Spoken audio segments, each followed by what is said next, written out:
men or women, and now these women, talking with these other than Christian women, these worldly juggernaut women, listen, they got women pornography too, my friends. I know what's going on out there. Very, very important. All right, let's move on down. F, how often are the married persons have intercourse? Now, you need to answer that. You need to discuss that with your spouse right now. How often? If you're single, if you're thinking about getting married, these are some pre-marriage counseling questions how often do you think we would like to have intercourse? So some of you say every night, every day of the week, every moment of the day, and the person agrees, go at it. You're free to do that. Marriage is honorable and all, and the bed is undefiled. We know that. All right. Then G, how often is right for you? You got to say, well, okay, we've agreed upon times a week, but for me, really, this time I may be going through something seasonal. Guys, you got to realize that when your wife is going through that transitional thing that she goes through every month, she isn't going to be into the fantasy. She isn't going to feel up to it. She isn't going to be into it at all. But ladies, I don't see you being out of the fantasy all 30 days of the month. I just don't understand that. And so let's just get real with one another and get real with ourselves. What else? H, do you share your dissatisfaction of the sexual relationships? And if not, why not? If you're not satisfied, do you share with your partner why you're not satisfied? And if you don't share with your partner why you're not satisfied with the sexual relationship that you have within marriage, why don't you share it? Why don't you tell your partner what it is? Why don't you share with your partner what the issues of life are? See, not only you know that. I don't know. I can't answer. I can't jump through the screen and do that. Man, you need to sit down and talk with my husband. That's why I have these tapes prepared, my friends. This is marriage counseling. You do the work. I'm doing this because you need to get into this. I'm not going to talk with your husband. You talk with them about that. Do you share your dissatisfaction? Why not? I. How do you decide to have intercourse? What? Just what I said. How do you decide that you're going to have how do you decide to have intimate sexual relations with your spouse? How do you decide? Do you just say, well, how many days have it been? And I think it's time. No, come on. We're intelligent, rational human beings. Does your mate understand those signals that you're sending? Do you understand the ones, fellas, that she's sending? Fellas, do you understand? Yeah, man, I'm ready, Freddie. I'm always ready. Hold it. Do you understand the signals? Ladies, if they don't understand the signals, you got to do some talking before you start doing your walking. And you got to let them know exactly what those signals are. Do you understand it? How do you decide? J, can you make your preference known by, now follow these. Can you make your preference known by raised eyebrows, sensual stares, romantic innuendos, spoken words, head signals, or just plain tell it like it is? How do they know? See, listen, brother, oh man, come on, man. What do you think I am? A child here? I got babies all over town, right? It doesn't take love. Listen, anybody can make a baby. Anybody can make a baby. A 10 or 11-year-old boy, if he matures quick, can make a baby. I mean, a blind, retarded, crazy person can make a baby. I'm not talking about making babies. I'm talking about letting the lover, your wife, know through,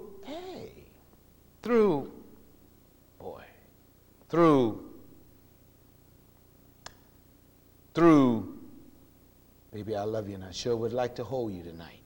Through, we need to make love. Simple as that. That's the way you do it, my friends. That's the way you do it. K, how do you tell your spouse would like to have sex? How do you know? How do you know? What kind of signals are they sending you? Do you read the signals correctly? Do you know? Oh man, I know I'm ready, Freddie, always ready. I didn't ask you about your I didn't ask you, listen, a lot of men are like this, this is ginseng stuff right here, energy pep stuff. I'm like, man, I take my energy pep pill. I'm not talking about that. I'm not talking about stuff like that. Then that's nonsensical. I didn't ask you that. How do you tell your spouse, how do you tell that your spouse would like to have sex? And how does your spouse tell you? L. How do they tell you? Can you look to your spouse? I know how you let me know you're ready. Are you, doing one of those numbers right there? M, in relation to other activities, how high a priority is sex? In relation to other priorities in your life, how high on the table is sex? Now, they usually say when you're young, it's on a high priority, but when you get older like me, it goes away. Ladies, I got some news for you. Men never change. It's very high on my priority list. It always has been, probably always will be, unless something happens to my partner or to me where that cannot be fulfilled. And if anything happens to me and my partner, and it's still high on my priority list, it does not justify me going out there taking care of what I think is high by doing something very low. Do you get my drift, brothers, sisters? Thank you. So how high is it? Okay. N, as in Nora, how high a priority is it for your spouse? Not only how high a priority is it for you, but how about your spouse? How high is it on their list? That's very, very important. O, here, is sex for your spouse more or less a priority than for you? Has sex become prioritized for your spouse but not prioritized for you? Has sex become to your spouse an important part of the week, but for you, one of the low times of the week? Now, my friends, you're beginning to see how important it is for you to communicate with your spouse at all times and to be very truthful about the sexual act itself. It's very important. All right, let's move on down to P now. This is the last one. What could your spouse do to increase your anticipation of sexual intercourse? In other words, what could your spouse do to make you excited about coming together in the love process? You've got to be able to tell your spouse that. And that is what I hope that's why I hope that you're writing these things down. Then you can sit down and talk with them after this. Even if you're in a company of other people in the room and you feel free enough to discuss this, you need to discuss this with individuals. It's very, very important. Those are very difficult questions to be asked, but I believe that they had to be asked.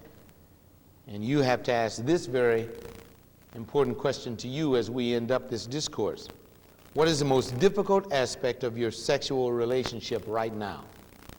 What's wrong in your house right now? Are you willing to tell your spouse right now?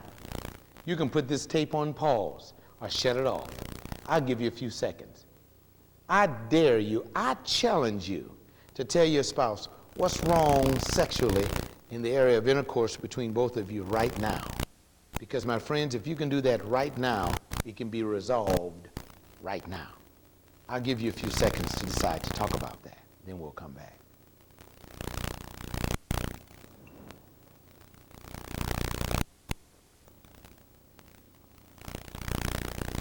See, my friends, that's hard to do. Because in doing that, my friends, you've got to make a decision. I realize that the portion of this lesson that we've just gone through, that we've just finished, has caused many of you to question the purpose of these classes that I'm giving. I also realize that many of you have taken offense to this portion of the study. And you're going to pass this tape around to other people and you're going to say, man, look at what that fool talked about. Can you believe he even discussed the no-no? You, my friend, are the person that's about on the way out sexually.